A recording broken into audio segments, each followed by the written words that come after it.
Paranormal activity in Connecticut. Listed as the #1 state for paranormal activity.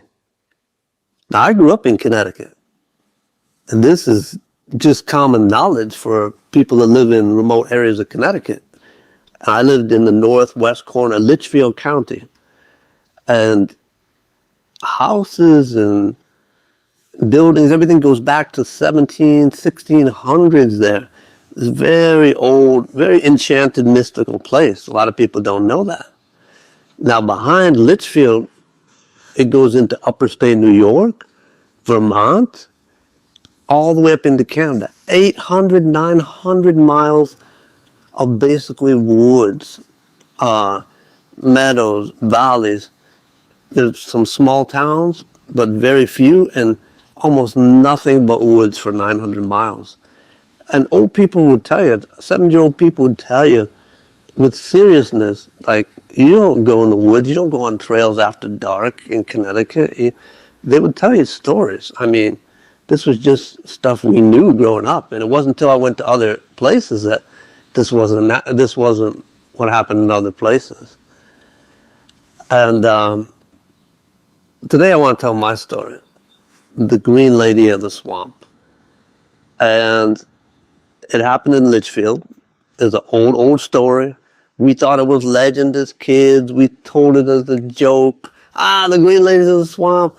But there was an area in Litchfield County. You go down into a little valley, and it's on trails, way out in the trails, but it clears out. There's a swamp. And we thought nothing about it other than a joke, and it was a cool thing to say as a teenager. Well, my friend Jeff and I, we graduated high school, and after we graduated high school, we were going camping, meeting some friends. And just out of a dare, we said, tonight we're going to stay at the Green Lady of the Swamp, huh? And everybody said, ooh. And we're like, yeah, we're going to do, we just graduated high school, and we're just thinking about college, military, and me and Jeff just wanted to talk and do something cool. So I had an old van, like a work van. We packed up our stuff for camping next day. We took some beers. We went way out there on the trail, and you go down into this trail, and it's a very hard road for the van. But we made it to a field overlooking, you could see the swamp right in front of you. We parked sideways, had two old doors, big, heavy doors in the van, opened them up. I was in the middle, just looking out onto the swamp. Jeff was in the driver's seat, having a beer, had his feet up on the passenger seat, looking out. So both of us had a clear view of the swamp, nothing but green grass and the swamp in front of us. We were talking about the future and life and what we were going to do.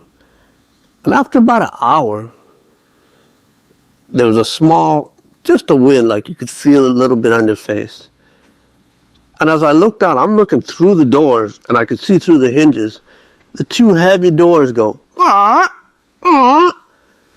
bam, slam shut at the same time. It felt like 20 people were banging on the van from every direction. I jumped up. I yelled to Jeff, Jeff, start the van. He's like, I'm doing it. I freaking turned the van on, put it in gear, floored it. We got out of there. Now, what I say is, I saw nothing. You could see perfectly there. There was no one. Jeff could see perfectly. And it was so strange. We couldn't explain it. You know, 20 years later, I talked to Jeff on Facebook, and he's still in the town. I said, Jeff, there's something I want to ask you. You remember we went to the Green Lady of the Swamp? He said, I remember, Rob. I said, did you ever figure out what happened? He said, I never figured out what happened, and I never went back there. There's a lot of strange stuff in Connecticut. A lot of strange stuff.